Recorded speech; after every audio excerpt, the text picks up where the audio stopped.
will speak for some time, maybe 20, 25 minutes or 30 minutes, or however it turns out to be. And then inshallah he will take questions. Along the way he might interact with you, or you may want to interact with him. But one of the ways that inshallah we will conduct this program is this is for the benefit of ourselves,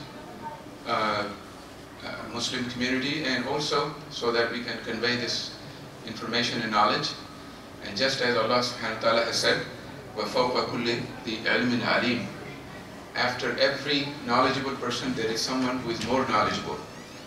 So if you have something that you can add to the discussion, the debate, inshallah, EPIC is an open organization. You can ask for a slot that you can come and speak here, but do not disrupt the program and maintain the adab of the masjid, because that's very important, and that we not raise our voices in the masjid, because we have been forbidden from raising our voices in the masjid. So inshallah, without further ado, we will begin the program.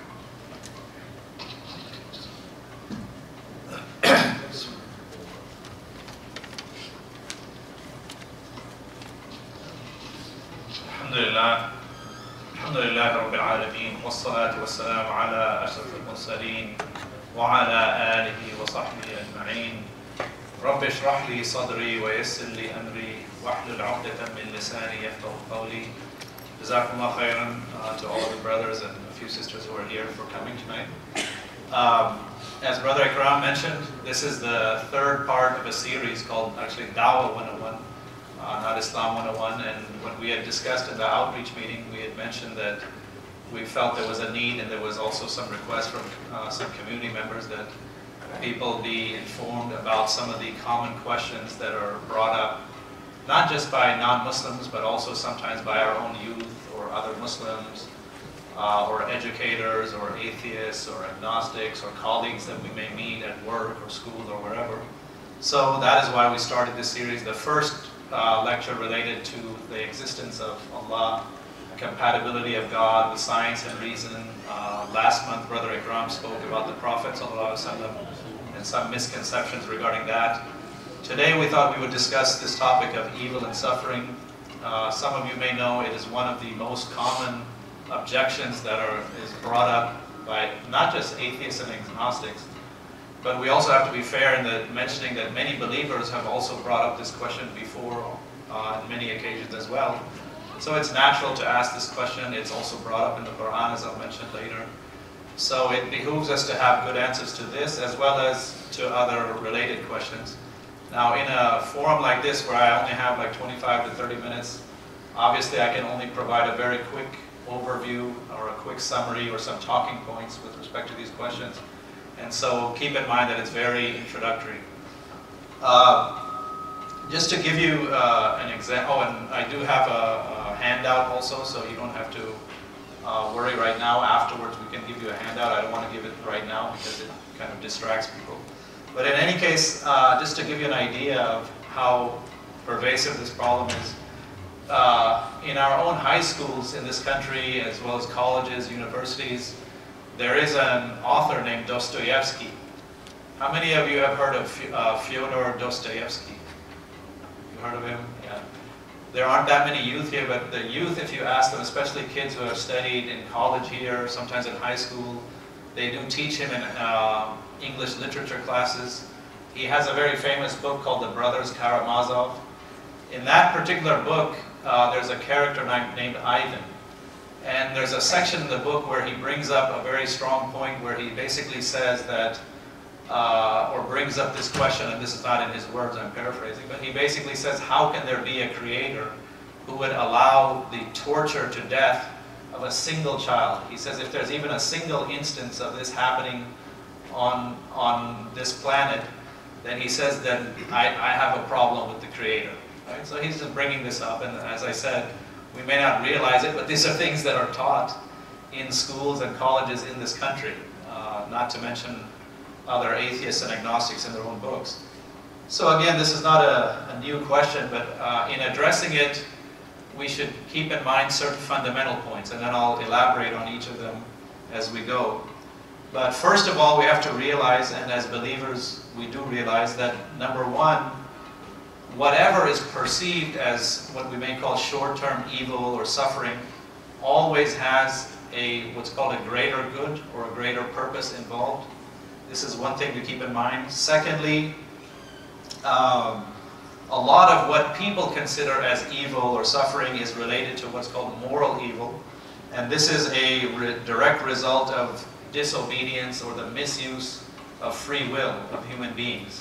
When human beings make bad choices, when they disobey, when they sin, obviously bad things will happen. So this is another key point to keep in mind. Thirdly, when we think about death, and even the whole concept of suffering to begin with, there is an element of relativity to it, where, for example, a believer looks at death a certain way, a non-believer looks at death another way, right? Obviously, if you don't believe in an afterlife, and you think that this life is everything, this is their Jannah for the disbelievers, then death is a very big traumatic change, right? For a believer, death is what? Just a transition from this life to the barzakh, and then a transition from there eventually to the afterlife. So this is another thing to keep in mind. Same with the concept of suffering. What we may look at, and we may see certain things happening, for example, natural disasters, we may see something, and we know that in the end, there's always some purpose. We also know that any suffering or evil that we look at in this life, compared to the afterlife, is nothing in comparison.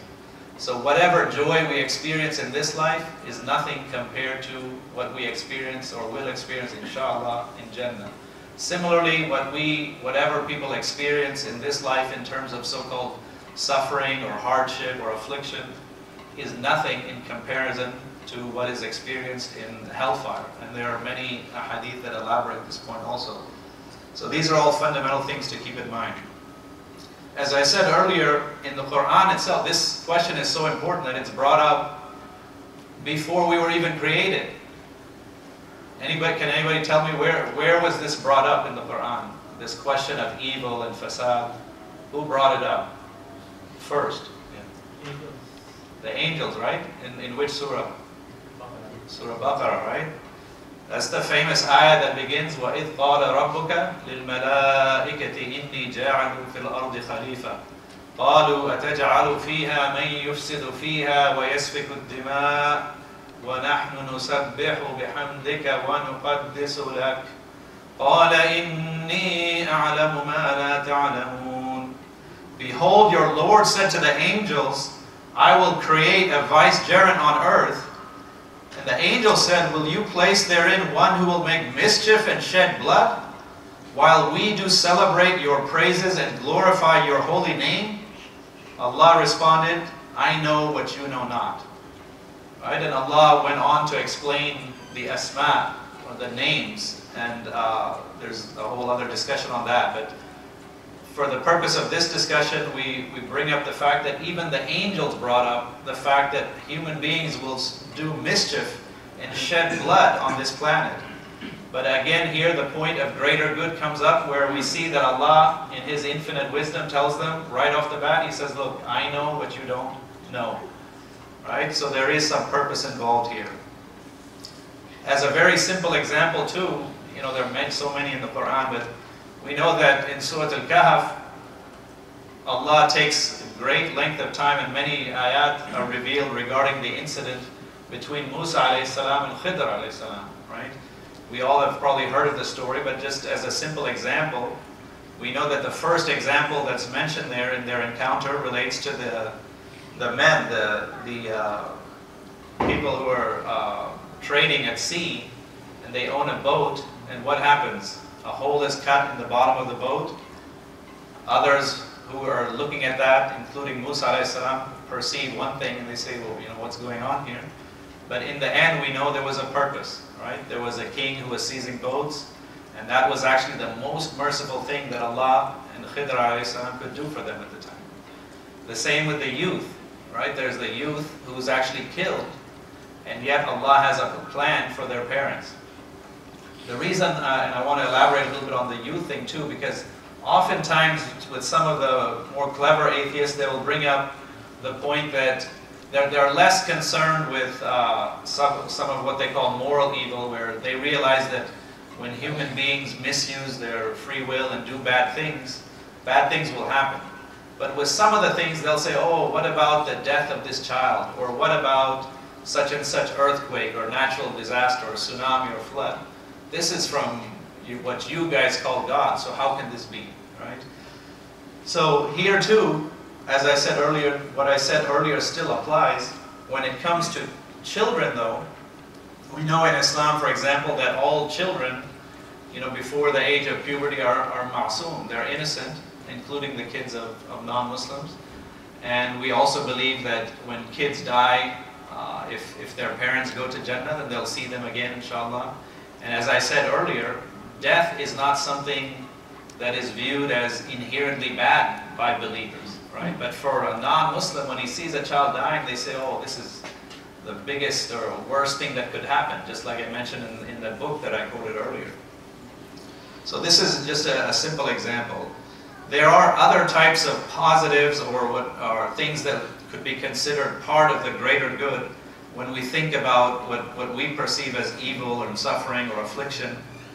There are certain purposes behind it. Number one, sometimes Allah uses these types of tests and trials to direct the course of human actions back to the path of obedience to Allah.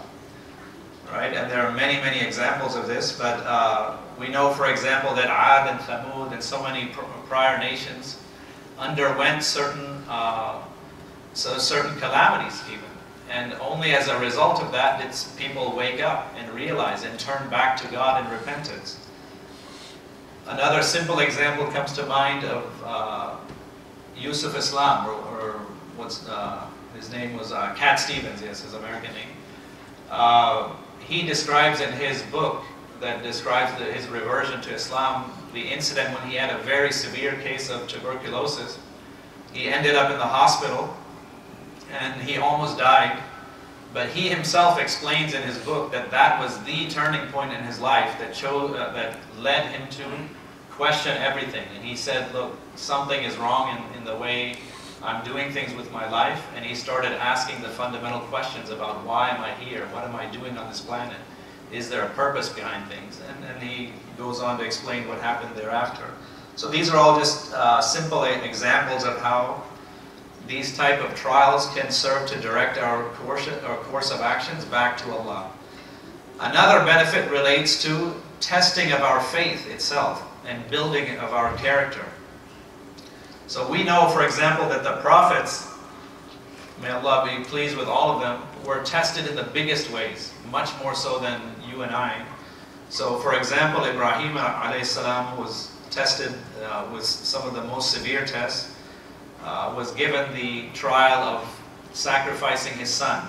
So many times when you look at some of the non-Muslim writings about this, they'll say, oh, look at how evil this God is, that he's asking somebody to kill his own son. Right? They'll say, oh, look at this, what kind of a religion is this?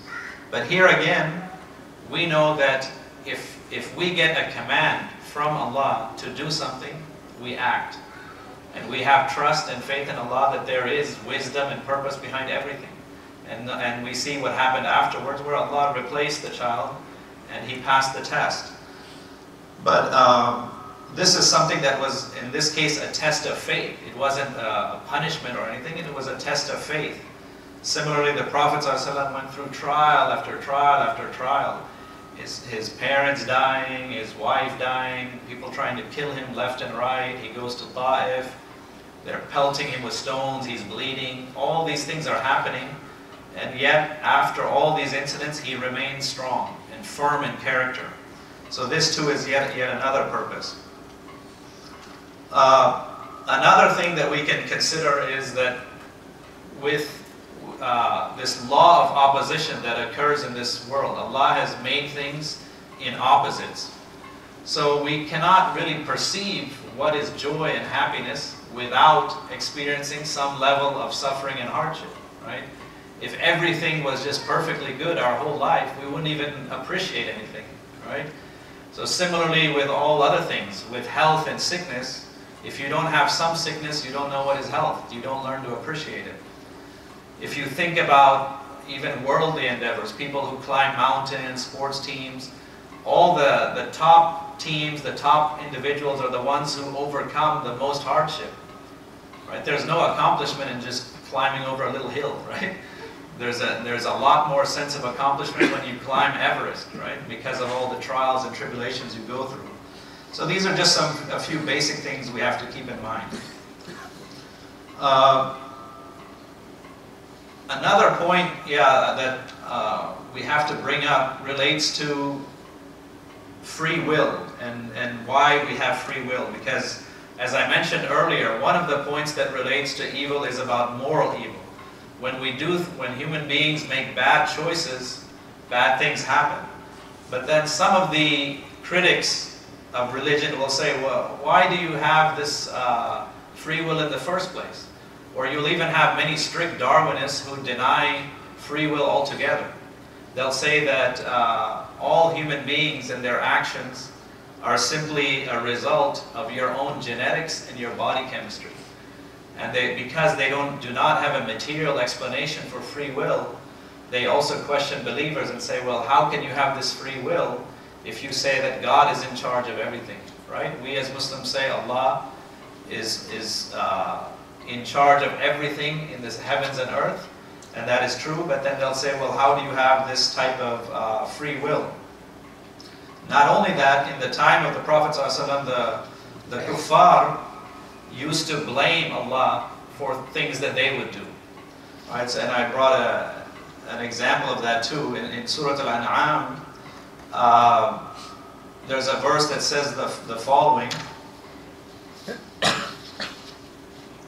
وَإِذَا فَعَلُوا فَاحِشَةً قَالُوا وَجَدْنَا عَلَيْهَا آبَاءَنَا وَاللَّهُ أَمَرَنَا بِهَا قُلْ إِنَّ اللَّهَ لَا يَأْمُرُ بِالْفَحْشَاءِ أَتَقُولُونَ عَلَى اللَّهِ مَا لَا تَعْلَمُونَ.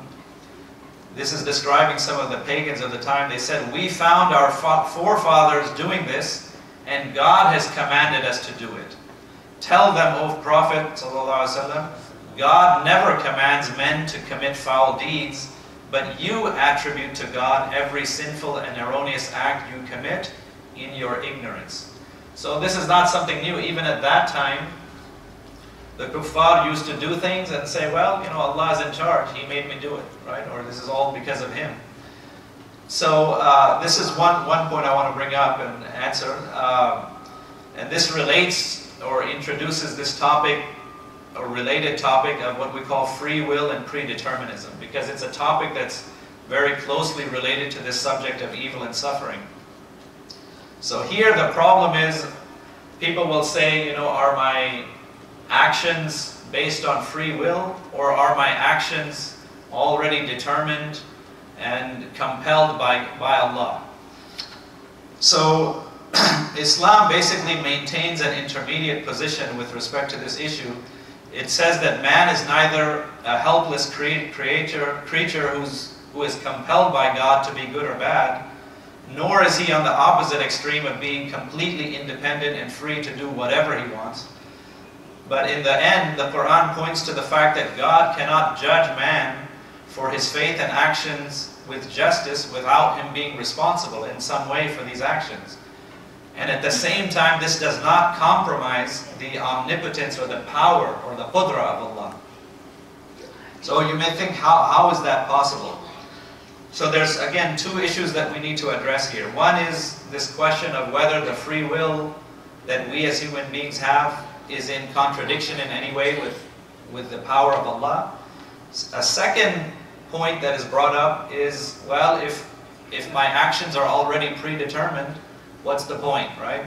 Allah already knows I'm going to do X, Y, Z. So these are two important but related questions. First of all, regarding the what we call predeterminism, there's a couple of points I wanted to mention.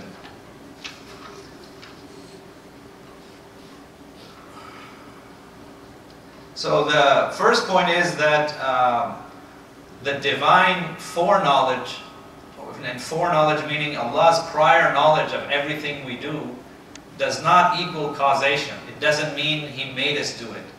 If I know that Brother Awais is going to go to work tomorrow, and I'm absolutely certain that he's going to work tomorrow, that doesn't mean I made him do it, right? I just know that.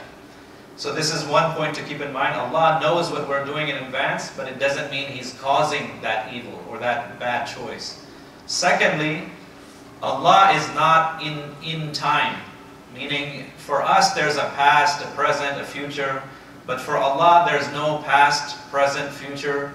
There is just an eternal Allah. There is no beginning, no end.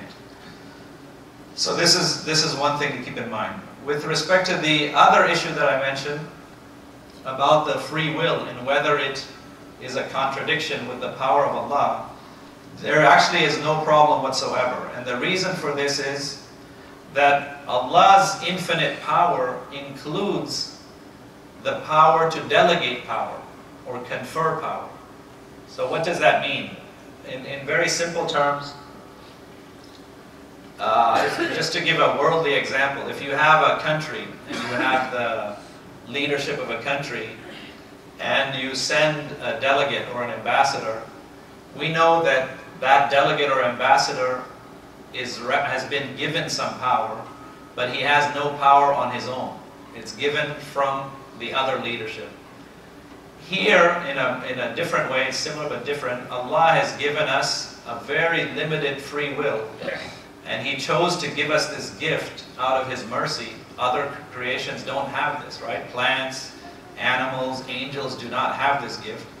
He gave us this gift, but because of that gift, that entails some responsibility. It's not just a gift that we take lightly. We have to use it properly. Right? So He has given us this gift. But when Allah gives us this gift, He can take it away at any point also. Right? He can cut the cord. He can cut the plug at any point. Right? But, again, our will derives from the infinite will. So, again, this is a subtle point, but it's an important point. Because, you know, the non-Muslims and the skeptics will try to say that there's a major contradiction here. There's really no major contradiction. Our will derives from the gift that Allah has given us, but He is still the only one who is infinitely powerful and can do whatever He wants. Like, for example, in the Quran, there's the ayah that mentions وَمَا تَشَاءُونَ إِلَّا أَن يَشَاءَ اللَّهُ رَبُّ الْعَالَمِينَ. Right? Which surah is this in? Anybody? Takwir, right? Yeah, so it's a takwir. In the end, what does that mean? What we choose in the end. This young boy said it. Oh, mashallah, good. You get the reward for that. He was first. All right, so yeah, in the end, as I said, Allah can pull that plug on us. He has the overall control. But we do have that temporary or limited free will to act in the meantime. And without that limited free will, brothers and sisters, there's no point of anything. That if we say that there's reward and punishment, heaven and hell, and without that limited free will, there's no justification for those other concepts. So this is one point to keep in mind. As additional examples from the Quran regarding determinism as well as free will, we know that, for example, in Surah Al-Ma'idah it says, لِلَّهِ مُلْكُ السَّمَاوَاتِ وَالْأَرْضِ وَمَا فِيهِنْ وَهُوَ عَلَى كُلِّ شَيْءٍ قَدِيرٌ. God controls whatever exists in the heavens and the earth, and He has power over all things. And yet, there are other parts of the Quran, for example, in Surah Al-Dahr or in Surah Al-Insan, it says, إِنَّا هَدَيْنَاهُ السَّبِيلَ إِمَّا شَاكِرًا وَإِمَّا كَفُورًا. We have shown man the path of truth and the path of falsehood. He may choose either the path of gratitude or choose the path of ingratitude. So here Allah is reminding us we do have some choice, but in the end it is still He who is in charge of everything.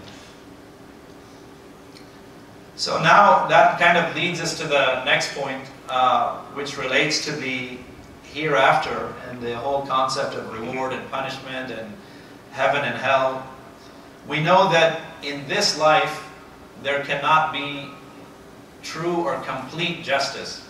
We have all kinds of semblances of justice where we have judicial systems, we have countries, we have courts, we have judicial systems. But in the end, where is the true justice for all? Meaning on an individual level and collective level. It can only come about completely with the will of Allah, and for that there is a necessity of heaven and hell. Here again it gets back to perception. When you look at the non-Muslims or people who don't believe in God, they again see or what they perceive as injustice, and they take it very strongly, and it doesn't mean that we shouldn't. Allah has commanded us to do what is right and forbid what is evil within our capabilities. But we know in the end that justice and complete justice needs and necessitates heaven and hell. So heaven and hell too, often if you look at some of the writings on this or in conversations with some people like agnostics, atheists, sometimes they'll bring up a point that, you know, all the descriptions of heaven and hell are very mysterious to them and very fantastical for them. They say, how can this be that, you know, you're getting all these great things and rivers and huris and you have all this type of punishment. So we're going to address certain questions they bring up with respect to the hereafter too in just very brief format.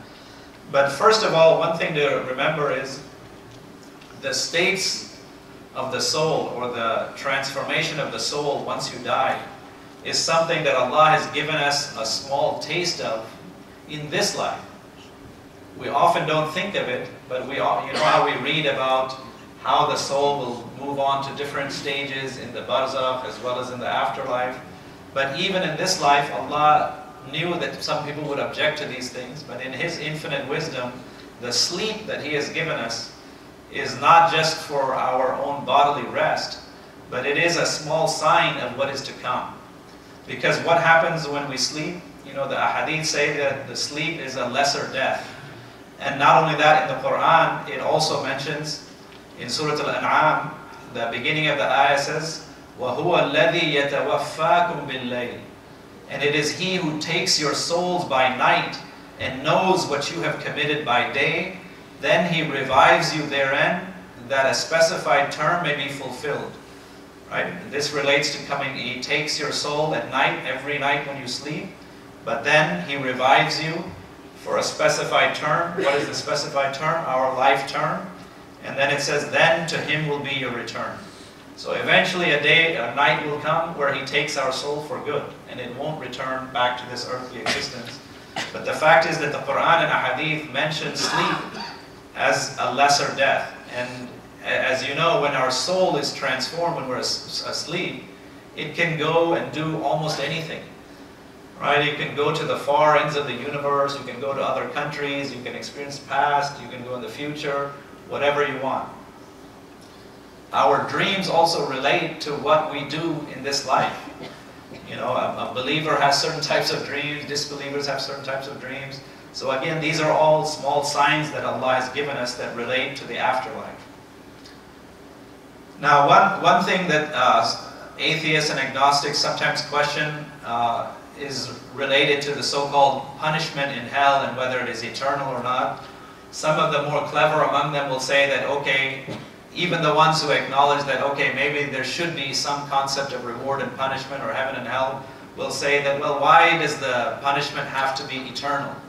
They'll say this is a very cruel thing, right? So, in talking to many scholars about it, researching the topic, looking at what has been written about it, talking to Imam Nadim and others, they say the following.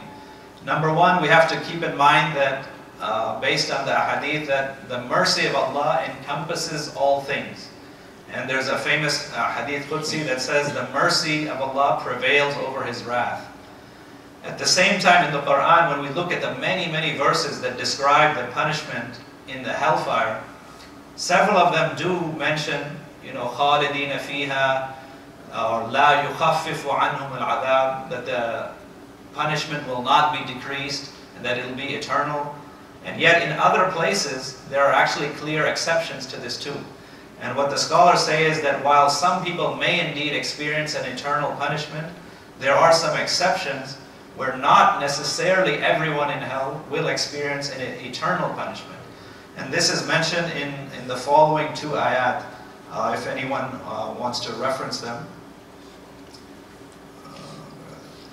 So this is in chapter 11, verse 107. It mentions the following: خالدين فيها ما دامت السماوات والأرض إلا ما شاء ربك. They will be abiding therein, meaning in hell, as long as the heavens and the earth endure, except what your Lord should will. And that is the إلا ما شاء ربك. And then it says, indeed, your Lord is the doer of what He wills. إن ربك فعال لما يريد. In another verse in Surah Al-An'am, it says, قال النار مثواكم خالدين فيها إلا ما شاء الله. This is again describing the hellfire. It will say, the fire is your residence wherein you will abide eternally, except for what Allah wills. Again it comes, إلا ما شاء الله. Indeed, your Lord is all-wise and all-knowing. So the scholars have explained this by saying that yes, again, there may be some people who experience eternal punishment based on what they have done, but there may be others who receive some type of remittance of this punishment, and Allah knows best what that could be. Before I close it, because I just have a few minutes left, I want to also mention something related to the existence of shaitan or iblis, because this also relates to this question of evil and suffering. Because many people will question, why doesn't God destroy iblis or shaitan? And this is honestly similar to the question of why there's evil and suffering in the first place, but it's a little more specific also. First of all, and before I even get into the answer, we need to clarify the role of shaitan and iblis in our lives also. Some people unfortunately blame shaitan for everything and just use him as an excuse and say, everything I do wrong is just from iblis, and instead of blaming Allah, they'll blame iblis. Of taking responsibility for their own actions. So that too is clarified in no uncertain terms in the Quran. For example, it mentions the following. This is chapter 14, verse 22. وَمَا كَانَ لِي عَلَيْكُم مِّن سُلْطَانٍ وَمَا كَانَ لِي عَلَيْكُم مِّن سُلْطَانٍ إِلَّا أَن دَعَوْتُكُمْ فَاسْتَجَبْتُمْ فَلَا تَلُومُونِي وَلُومُوا أَنفُسَكُمْ. And shaitan will say, I had no authority over you except to call you, but you listened to me, meaning human beings. And then he says, so do not blame me, but blame yourselves. In another verse, chapter 15, verse 42, Allah is speaking and He says, إِنَّ عِبَادِي لَيْسَ لَكَ عَلَيْهِمْ سُلْطَانٌ لَيْسَ لَكَ عَلَيْهِمْ سُلْطَانٌ إِلَّا مَنِ اتَّبَعَكَ مِنَ الْغَاوِينَ. For over my servants no authority shall you have, meaning shaitan, except those who put themselves in the wrong and follow you.